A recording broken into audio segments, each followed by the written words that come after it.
कर दिया।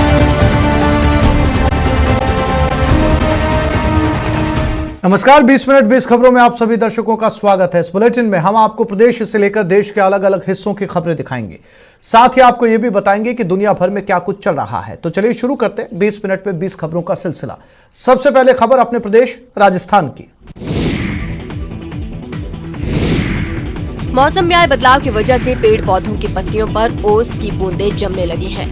पत्तियों पर जम रही इन ओस की बूंदों की वजह से सिरोही के किसान पशुपेश में हैं। दरअसल ऐसी स्थिति गेहूं की फसल के लिए तो फायदेमंद है, लेकिन खीरा, टमाटर और गाड़ी की फसल के लिए मौसम बेहद खतरनाक है।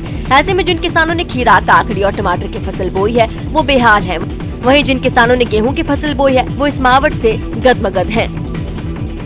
12 घंटों में अचानक मौसम में बदलाव के कारण अब जो है चिंता की रेखाएं साफ तौर से उभरती हुई नजर आ रही है। सिरोही का किसान जो है अब इस चिंताओं की रेखा में एक सहमा नजर आ रहा है, क्योंकि मावट के बनने के बाद ही कोई कॉमर्शियल खेती है। मैं आपको बताऊंगा, ये टमाटर की खेती है, इस फसल पर मावट का असर साफ तौर से देखने को मिल रहा है, क्योंकि जिस प्रकार जब मावट आता है तो उसके बाद में इन फसलों को नष्ट होने की संभावनाएं बढ़ जाती है। तापमान में एक लगातार जो कभी उछाल और कभी कमी के कारण जो है मौसम में लगातार बदलाव आ रहा है। देखिए, मावट में अचानक चेंजेस होने से अगर हिमपात होती है तो ये सब्जियां, जितने भी वेजिटेबल्स हैं उनके लिए भारी नुकसान हो सकता है। जिया हुआ, वरियाली हुई, सौंफ हुई। जोधपुर के बायोलॉजिकल पार्क माचिया में रह रहे शेर रियाज की चर्चा इन दिनों खूब हो रही है। दरअसल उसकी चर्चा इसलिए हो रही है क्योंकि उसके लिए इन दिनों एक दुल्हन की तलाश तेजी से की जा रही है। देश भर के चिड़ियाघरों से रियाज के लाइफ पार्टनर के लिए बायोडेटा मांगे गए हैं। आपको बता दें कि जोधपुर में पले बड़े शेर रियाज की शादी के लिए कुछ शर्तें भी तय की गई हैं। जो लोइनेस यानी शेरनी इन शर्तों पर खरी उतरेगी उसे ही रियाज का जोड़ीदार बनाकर बायोलॉजिकल पार्क माचिया लाया जाएगा। जोधपुर बायोलॉजिकल पार्क के एक्सपर्ट का कहना है कि रियाज की उम्र अब उस लायक हो गई है कि उसे किसी पार्टनर के साथ रखा जाए। ये भी बताया जा रहा है कि फीमेल लॉयन के लिए जो शर्त है वो गुजरात के जूनागढ़ की एक शेरनी पूरी कर रही है। ऐसे में संभावना है कि जूनागढ़ से रियाज के लाइफ पार्टनर को यहाँ पर शिफ्ट किया जाए। रियाज वो अब के 4 साल का अंदर हो चुका है, स्वस्थ नर है एकदम। तो अब उसके लिए हम सर्च कर रहे हैं। 1-2 गुजरात के जो है उनसे बात हुआ है, तो वहाँ पर हमको इसके लिए सूटेबल स्वस्थ मादा मिलने का उम्मीद है। उनसे बात भी की है, वहाँ पे अवेलेबल भी है। जोधपुर बायोलॉजिकल पार्क के जानवरों को सर्दी से बचाने के लिए इन दिनों खास तरह के इंतजाम किए गए हैं। सर्द हवा से बचाने और जानवरों के लिए गर्म हवा के इंतजाम के लिए यहाँ हीटर लगाए गए हैं। साथ ही बड़े बल्ब और हेलोजन की व्यवस्था भी की गई है ताकि इन्हें गर्मी मिलती रहे। जानवरों के पिंजरे में गर्म कपड़े और कंबल भी डाले गए हैं ताकि उसमें बैठकर वो गर्मी ले सके। वहीं बाघ और शेरों के लिए बाड़े के पटिये बिछाए गए हैं ताकि उन्हें ठंड से बचाया जा सके। वहीं दूसरे जानवरों के लिए भी बाड़े और पिंजरे को हरी चादर से ढका गया है। उनके लिए घास और भूसे की भी व्यवस्था की गई है ताकि उसमें बैठकर वे अपने शरीर का तापमान सामान्य रख सकें। जो ठंड से बचाव के लिए इनका जो शेरों का, टाइगर्स का, लेपर्ड्स का जो सारे वन्य जीवों के जो एंक्लोजर्स और पीछे जो इनके पिंजरे हैं, पिंजरे में जो खिड़कियां उनमें हमने फाइबर शीट हमने उनको फिक्स किया ताकि उनका सर्दी से बचाव किया जा सके। डायरेक्ट जो हवा जो क्रॉस करती है उसको रोकने के लिए एक सबसे पहला हमने काम ये किया है। इन दिनों जैसलमेर की सड़कें केम छू आवाजो तमारू नाम छू से तम क्या रहा छो तमे शू करो छो जैसे गुजराती शब्दों से गुलजार हैं। दरअसल क्रिसमस के बाद से स्वर्ण नगरी जैसलमेर में गुजराती पर्यटकों के आने का सिलसिला तेज हो गया है। इन गुजराती पर्यटकों की वजह से पर्यटन व्यवसायियों के चेहरे खिल उठे हैं। साथ ही जो पर्यटन स्थल पर्यटकों के बगैर सूने हो गए थे, वहाँ की रौनक भी लौट आई है। स्वर्ण नगरी इन दिनों सैलानियों से लबरेज है, तो देसी पर्यटक यहाँ पहुँचना शुरू हो चुके हैं।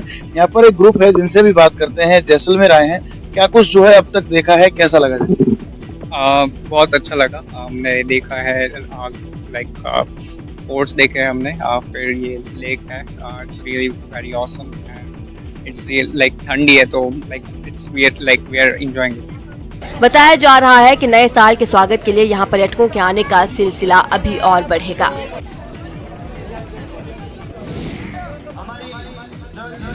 कांग्रेस नेता और पूर्व उप मुख्यमंत्री सचिन पायलट को टोंक दौरे के दौरान 51 मीटर का साफा बांधा गया। खास बात यह है कि इस दौरान खास सरपंच ने अब तक का सबसे बड़ा 51 मीटर का साफा पायलट को पहनाकर इतिहास भी रच दिया। 51 मीटर के साफे को बांधने में 2 मिनट लगे। आपको बता दें, साफा बांधने की स्पीड को लेकर देश भर में पायलट जाने जाते हैं, लेकिन इस बार वो भी साफा बांधते बांधते थक गए। हालांकि हंसते हुए सचिन पायलट ने पूरा साफा बांधा और ग्रामीणों का आभार जताया। बता दें, इससे पहले पायलट 20 सेकंड में साफा बांधते नजर आ चुके हैं और वो वीडियो भी काफी वायरल हुआ था। सचिन पायलट ने टोंक में अपने दौरे के दौरान कई विकास कार्यों का लोकार्पण भी किया। पायलट ने टोंक विधानसभा की ग्राम पंचायत चंदलाई के गांव रुस्तमगंज, ग्राम पंचायत लवादर, ग्राम पंचायत घास, ग्राम पंचायत काबरा के जालरा गाँव के साथ ग्राम पंचायत सोनवा में आयोजित कार्यक्रमों में शिरकत की। इसके बाद सचिन पायलट वैश्य समाज के सम्मेलन में शिरकत करने भी पहुंचे।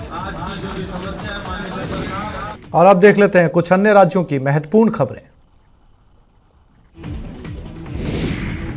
उत्तर प्रदेश के मथुरा से एक हैरान करने वाला वीडियो सामने आया है। वहां पर कुछ लोगों ने बीच मोहल्ले में एक मकान पर हमला कर दिया। बताया गया कि 2 परिवारों के बीच किसी बात पर कहासुनी हुई थी, जिसके बाद विवाद इतना बढ़ गया कि दोनों गुटों के लोग एक दूसरे के खून के प्यासे हो गए। वहां से सामने आई एक तस्वीर में एक पक्ष के कुछ लोग दूसरे पक्ष को निशाना बनाकर पथराव करते नजर आए। पत्थरबाजी के दौरान मोहल्ले के कई लोग भी वहां पर जमा हो गए, लेकिन बीच बचाव करने के बजाय वो सभी लोग तमाशबीन बने रहे। इतना ही नहीं, जब हंगामा हुआ तो पास के घरों के लोग भी अपनी छतों पर आ गए, लेकिन ईंटों से हो रहे हमले की वजह से खुद को बचाने की कोशिश करते दिखे। बताया गया कि इस मारपीट में 3 लोग घायल भी हो गए। मामूली कहासुनी पर शुरू हुआ ये मामला इतना आगे बढ़ गया कि एक गुट के लोगों ने दूसरी तरफ के लोगों के मकान पर हमला कर दिया। बीच मोहल्ले में उस मकान पर पथराव किया गया और कोई बचाने भी नहीं आया। बाद में जब पुलिस वहां पर पहुंची तो हमलावर घटना वाली जगह से फरार हो गए और फिर इस हमले में जख्मी हुए लोगों को अस्पताल में भर्ती करवाया गया। वाल्मीकि समाज के 10, 15, 20 घर हैं वहाँ कम से कम। वो आपस में लड़ रहे थे, हम लोग बाहर बैठे थे तो उन लोगों ने उनके आके आपस में लड़ रहे थे। वहाँ पे आके मेरी मम्मी से डंडा छीना। डंडा छीनने के बाद मेरी मम्मी डंडा नहीं, मेरी मम्मी को मारने लगे, पापा को मारने लग गए और पूरा पत्थरबाजी करी। उन्होंने चाकू मारा मेरे पापा के हाथ में। मध्य प्रदेश के छिंदवाड़ा से दिल दहला देने वाली तस्वीर सामने आई है। वहां एक धार्मिक कार्यक्रम के दौरान एक बेकाबू गाड़ी ने श्रद्धालुओं को रौंद दिया, जिससे कई लोग बुरी तरह से घायल हो गए। यह हादसा उस वक्त हुआ जब वहां पर पदयात्रा निकाली जा रही थी। तभी वहां मौजूद वो गाड़ी बेकाबू हो गई और सामने सड़क पर जश्न में डूबे लोगों को उसने रौंद दिया।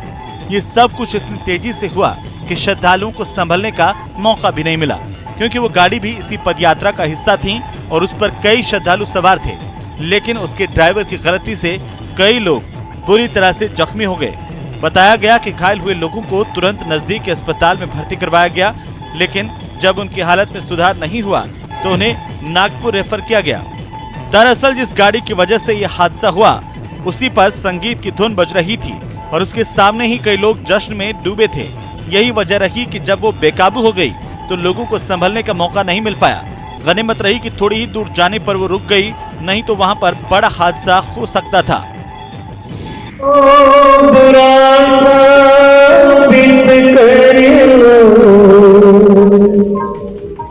मध्य प्रदेश के इंदौर में बीजेपी नेता कैलाश विजयवर्गीय के कार्यक्रम में गाना गाने का वीडियो सामने आया है।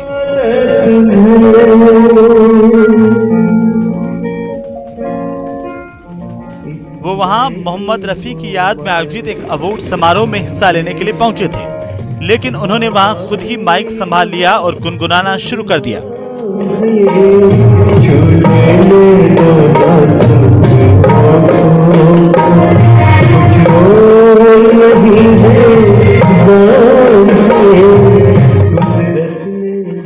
उनका मूड देखकर आसपास के मौजूद लोगों ने भी उनकी हौसला अफजाई शुरू कर दी। इसके बाद तो कैलाश विजयवर्गीय पूरे फॉर्म में आ गए और मोहम्मद रफी का एक गाना गाने लगे। उन्होंने एक के बाद एक मोहम्मद रफी के सदाबहार गीत गाए। इस दौरान वहां पर मौजूद लोग भी उनका ये हुनर देखकर तालियां बजाते दिखे।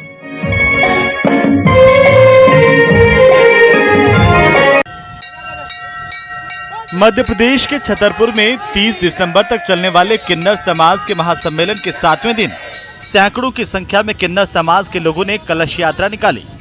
ये कलश यात्रा छतरपुर के अलग अलग जगहों मसलन bus stand, Hanuman टोरिया, circuit house, Akashvani तिरहा, डाकखाना चौराहा, महल रोड, सिटी कोतवाली, चौक बाजार, हथवारा होते हुए वापस अपने सम्मेलन स्थल पर पहुंची। कलश यात्रा में देश भर से आए किन्नर रथ में बैठकर निकले तो वहीं युवा किन्नरों ने पूरे रास्ते डांस किया और लोगों का मन मोह लिया। लोगों ने भी उनका फूल मालाओं से स्वागत किया।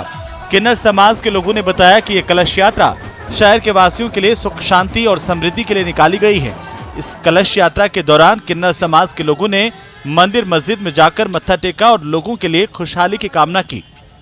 छतरपुर में आज ऊपर वाले के दुआ से 100 साल में ये काम हुआ है और यहाँ घंटा चढ़ने जा रहे हैं। हम सभी लोग कलश यात्रा निकालते हैं अपने जजमान के ऊपर, आप लोगों के ऊपर, तो मंदिर से अब कलश उठ। स्ट्रीट डॉग्स के लिए बने इस छोटे से आशियाने को देखकर यकीनन आपके दिल को भी सुकून मिला होगा। जब ठंड से इंसानों का हाल बेहाल हो रहा है तब इन बेघर बेजुबानों के लिए ऐसा इंतजाम देखकर अच्छा लगना लाजमी है। स्ट्रीट डॉग्स के लिए खास इंतजाम वाली ये तस्वीरें मध्य प्रदेश के इंदौर की हैं। यहाँ की महिलाओं ने एक ग्रुप बनाकर स्ट्रीट डॉग्स के लिए एक मुहिम की शुरुआत की। इस मुहिम के तहत स्ट्रीट डॉग्स के लिए उनके आसपास की जगह को उनके घर के तौर पर तब्दील कर दिया जाता है। साथ ही इस मौसम में उनके लिए गर्म कपड़ों और भोजन की भी व्यवस्था की जाती है। खास बात यह है कि इस ग्रुप ने अपने लेवल पर देश भर में बड़ा संगठन तैयार कर लिया है। सोशल मीडिया के जरिए हजारों लोग इनके साथ जुड़कर स्ट्रीट डॉग्स और दूसरे जानवरों की मदद कर रहे हैं।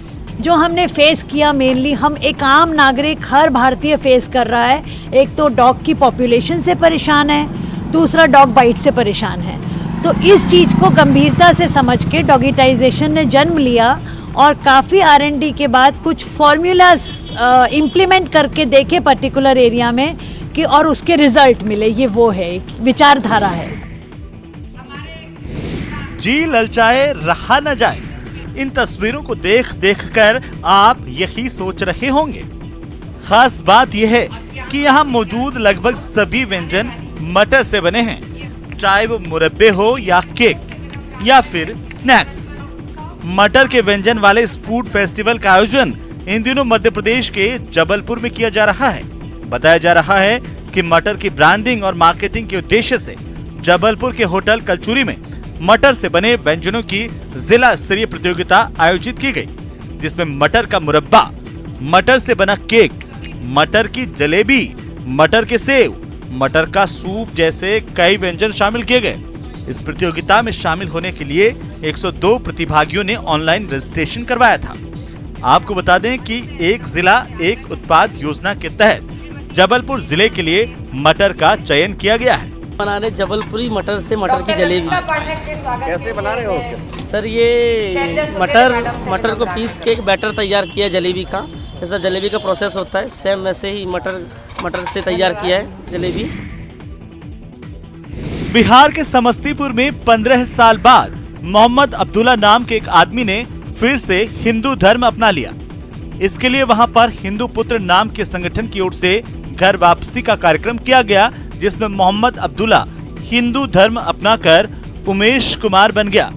इसके लिए सबसे पहले घर वापसी के इस कार्यक्रम में उसने अपने बाल मुंडवाए और फिर नहाने के बाद पुजारी के कहने पर वहां पर मौजूद एक शख्स ने उसके माथे पर टीका लगाया। इसके बाद हिंदू पुत्र संगठन से जुड़े एक शख्स ने धर्म बदलने वाले आदमी को भगवा चुनरी ओढ़ाई और उसके सिर पर साफा बांधा। ये देख वहां पर मौजूद बाकी लोगों ने जय श्री राम के नारे लगाए। सारी औपचारिकताएं पूरी होने के बाद घर वापसी करने वाले शख्स ने अपने धर्म बदलने की वजह बताई। इस मौके पर मौजूद बीजेपी विधायक वीरेंद्र कुमार ने मोहम्मद अब्दुल्ला से उमेश कुमार बने शख्स की घर वापसी का स्वागत किया। पुनः पश्चाताप करते हुए जो है पुनः सनातन धर्म में उनकी वापसी हो गई है। बताया गया कि मारपीट और हत्या की कोशिश के एक मामले में पंचायत के फैसले से दुखी होकर मोहम्मद अब्दुल्ला ने धर्म बदलने का फैसला किया। उत्तराखंड के औली में सीजन की दूसरी बर्फबारी के बाद यहाँ चारों तरफ बर्फ ही बर्फ नजर आ रही है। इस बर्फबारी की वजह से यहाँ कड़ाके की ठंड तो पड़ रही है, लेकिन सैलानियों के लिए ये बर्फबारी किसी सौगात से कम नहीं है। उधर बद्रीनाथ धाम में भी जमकर बर्फबारी हुई है। हालांकि अभी बर्फबारी रुकी है, लेकिन अगले कुछ दिन और पहाड़ों में बर्फबारी हो सकती है। ओली जोशीमठ मोटर मार्ग पर बर्फबारी की वजह से पाला जम गया है, जिसकी वजह से सड़क पर फिसलन दिखाई दे रही है। देर रात को जोशीमठ ओली मोटर मार्ग पर कई वाहन फंसे रहे, जिससे यात्रियों को काफी दिक्कतों का सामना करना पड़ा। जम्मू कश्मीर में शरीर कंपकपा देने वाली ठंड पड़ रही है। भद्रवाह के लोगों का तो हाल सबसे ज्यादा बेहाल है। पिछले एक सप्ताह से यहाँ का तापमान -5 डिग्री के आसपास बना हुआ है। इसकी वजह से नदी नाले और पानी के सारे स्रोत जम गए हैं। हाल ये है कि पेड़ की टहनियों से लेकर पत्थरों तक पानी जमा नजर आ रहा है। -5 डिग्री तापमान की वजह से पानी की सप्लाई पर भी प्रतिकूल असर पड़ा है। साथ ही बिजली कटौती से भी लोग परेशान हैं। एक हफ्ते से जो है भद्रवा इतना ज़्यादा ठंडी जगह बन गई है कि यहाँ जो है चलता हुआ पानी जो है रातों को जम रहा है। पाइपें वगैरह जो है पीएचई का जो पानी आता है घरों में या बाथरूम की जो सेंट्री फिटिंग है उसका तक पानी जम जाता है। पानी होता है ये भी पाइपों में जम जाता है और हमें बहुत ज़्यादा परेशानियों का सामना करना पड़ता है। हमें वही 6 दिन के बाद जो है हमने पानी घर में पहुँचाया और पाइपें जो है वो कोरे से पूरी जो है फट गई थी, वो भी लोहे की पाइपें जो है वो फट गई थी, तो इससे जो है काफ़ी मुश्किल हो रही है।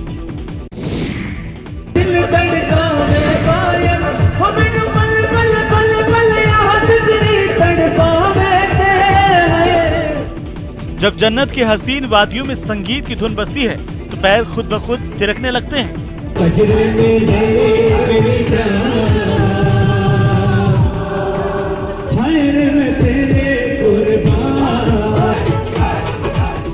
जम्मू कश्मीर के गुलमर्ग में चल रहे विंटर फेस्टिवल के दौरान भी जब संगीत की महफिल सजी तो पर्यटकों का दिल बाग बाग हो गया और वे झूम उठे।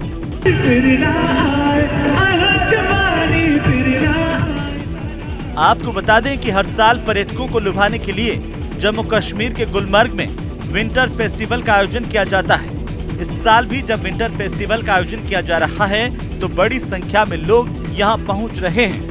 हम फर्स्ट टाइम गुलमर्ग आए हैं। This is our first experience और हमें बहुत अच्छा लग रहा है और इतना स्नोफॉल मैंने अपनी ज़िंदगी में पहली बार देखा है। वहाँ पे बढ़िया हम लोगों ने खाना खाया, बढ़िया गाना सुना, फिर डांस किया। बहुत बढ़िया माहौल है यहाँ पे। और लोगों को यहाँ आना चाहिए। विंटर्स ठंड की वजह से घबराना नहीं चाहिए, उनको आना चाहिए, यहाँ बहुत एंजॉय करना चाहिए। देश में ओमिक्रॉन की दस्तक के साथ उत्तराखंड में न्यू ईयर के जश्न के लिए उमड़ रही भीड़ अब डराने लगी है। बिना जांच के साथ नैनीताल पहुंचे पर्यटक बिना मास्क के ही घूम रहे हैं और सोशल डिस्टेंसिंग की तो कोई जरूरत ही नहीं समझ रहा। पूछने पर अजीबोगरीब बहाने बनाते हुए लोग देखे जा सकते हैं। अब मास्क लगाने ना लगाने का मुझे नहीं लगता यहाँ पे कोई फायदा होने वाला है, क्योंकि आप देखिए ना सोशल डिस्टेंसिंग का कोई मतलब ही नहीं। हम फुल्ली वैक्सीनेटेड हैं, हमें लगता है कि हमें अभी इसकी ज़रूरत नहीं है। तो लगता है कि जो वैक्सीन लगा लिए हैं वो उससे अब कोरोना का कोई खतरा नहीं है। नहीं है, बिल्कुल खतरा नहीं। सरोवर नगरी पहुंच रहे पर्यटक तो ओमिक्रॉन को लेकर बेफिक्र दिख रहे हैं, लेकिन नैनीताल प्रशासन को भी कोई चिंता नहीं है। इसीलिए पुलिस भी सिर्फ निर्देश जारी कर रही है, पालना हो रही है या नहीं ये देखने वाला कोई नहीं है। नहीं, बिल्कुल हम जितने भी जो भी कोविड के गाइडलाइन है उन सब का जो है वो पालन पूर्णतः करा रहे। उसमें सख्त निर्देश है, सभी को जो है कोविड के गाइडलाइन का पालन कराएं। उत्तराखंड में भी ओमिक्रॉन की एंट्री हो चुकी है। पीएम मोदी तक ने लोगों को कोविड गाइडलाइन का पालन करने की नसीहत दी है। तीसरी लहर की आशंका पहले ही जताई जा चुकी है, इसीलिए घूमने के साथ साथ सावधानी बरतनी भी बहुत जरूरी है। मिठाइयाँ खूब खाई होंगी आपने, कई तरह की मिठाइयों के बारे में जानते भी होंगे और देखे भी होंगे, लेकिन इससे पहले आपने कभी ऐसी गुजराती घारी नहीं देखी होगी। तेलंगाना और छत्तीसगढ़ के सीमावर्ती इलाके किस्ताराम में पुलिस के